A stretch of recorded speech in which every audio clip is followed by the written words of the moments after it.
G'day guys, Christian here from FoneFox. In 2014, Apple released their first plus-size phone, the iPhone 6 Plus. Now I'm sure you'll remember there was a huge media hype around the bend gate issue where users of the 6 Plus were reporting that the phone was actually bending in their pockets, and we actually saw a couple of videos which demonstrated how easily the 6 Plus could be bent by hand, which was a bit concerning. So, with the release of the iPhone 6s and the iPhone 6s Plus, we want to find out for you guys, does the 6s Plus still bend, and has Apple really addressed this issue? So before we get into it, here's what we do know. Apple has used a more durable 7000 series aluminium in the new iPhones. They've also increased the thickness of the iPhones, so they're actually 2 millimeters thicker than the predecessors with the new hardware.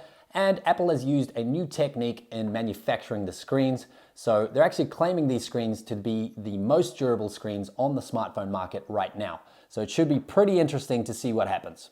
So let's get into this. Okay, so I'm gonna start off slowly with a little bit of pressure and just slowly increase the pressure and we'll see what happens. Okay, so I'm about 20% right now. I'm seeing a bit of flex. I felt the 3D touch activate. You're actually seeing a little bit of bend here. Now, Siri's talking to me, but right now I'm putting about 90% pressure, and then you can see I'm starting to shake here. This is not me putting it on. I'm putting as much pressure as I can.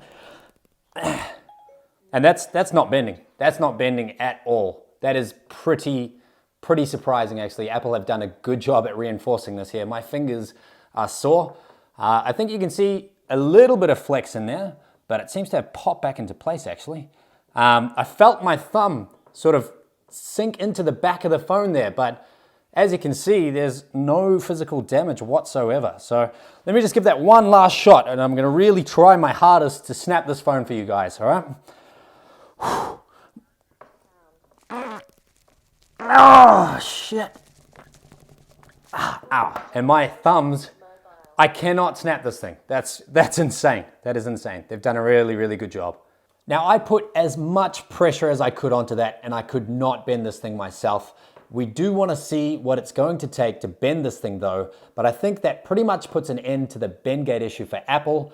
You're not going to see this thing bend in your pocket anytime soon. Now, John has been doing some training, and because we're New Zealanders, he's done a haka in preparation for the challenge ahead, and we're going to tag team bend this thing for you guys. All right, you ready, mate? All right, okay. Let's get into this. Let's go each side, and we'll just slowly increase the pressure. Okay.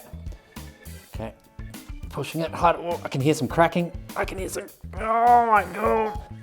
Oh, Jesus. That is strong. Oh. Has that bent it? Let's take a look at that. It has actually bent it a little bit, but not much there. Slightly. Should we give it one last shot? Let's give it another shot. All right. Okay. All right, ready, set, go. Oh my God. Oh my God. Okay, it's bent. You got a little bit of bending there, but honestly, shit, that is so strong. That is very So strong. strong. All right, you go.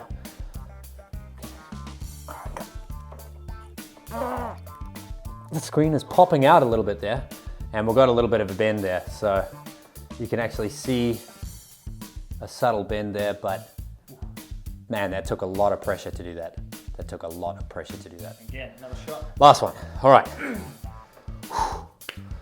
Okay, 3, 2, 1. Give it everything. Oh. 7,000 series aluminum, kicking our ass. Jesus. And we're not lightweights. So as you can see, there is a clear bend in the weak spot by the volume rockers there, but it did take 2 people to do that. And the phone is actually still fully functional. So luckily we've got a good friend, Matt at iMendit in Pukekohe, who's offered to do the repair for us. So if you do live in the area, check out the link in the description below. And we are actually doing a giveaway for you guys. So we've got a Bluetooth headset here. So if you're interested in getting your hands on that, hit that subscribe button and let us know what you think about the iPhone 6s. And we'll see you guys next time. We had it underwater for about 15 minutes and we just absolutely couldn't get it to stop working. It's actually a lot more waterproof than we had originally anticipated. Now, Apple don't claim that their watch is waterproof. However, we had ours under hot water for about 5 minutes. Then we had it in a bucket of cold water for another 5 minutes.